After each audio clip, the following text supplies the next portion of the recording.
बाहेर दणदणीत अशी पावसाची सेंचुरी मारायची चालू आहे आणि दुपारच्या जेवणाला मिस्टरांना चमचमीत झणझणीत असं काहीतरी खायचं आहे. ते पण डाळी, कडधान्य, फळभाज्या, पालेभाज्या न वापरता काहीतरी चमचमीत झणझणीत असं बनव. म्हटलं जो हुकूम मेरे आका, आपकी फरमाईश पुरी होगी. तर इथे कढई ठेवली. कढईमध्ये तेल घातलं, 1 चमचा बटर घातलं, फोडणीसाठी जिरे घातले, कढीपत्ता घातला, आलं लसूण पेस्ट घातली, बारीक चिरून कांदा घातला, मीठ टाकून कांदा छान असा मऊसर शिजवून घेतला, बारीक चिरून टॅमॅटो घातला, तो सुद्धा शिजवून घेतला.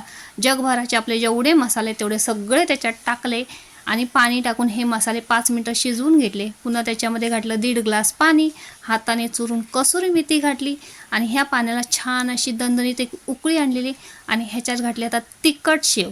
वॉईस देताना कदाचित तुम्हाला बाहेर पावसाचा आवाज येत असेल कारण पाऊस चालू आहे. तर शेवभाजीला उकळी आलेली, वरून घातली कोथिंबीर. तर झणझणीत शेवभाजी तयार झालेली. कशी वाटली रेसिपी कमेंटमध्ये नक्की सांगा.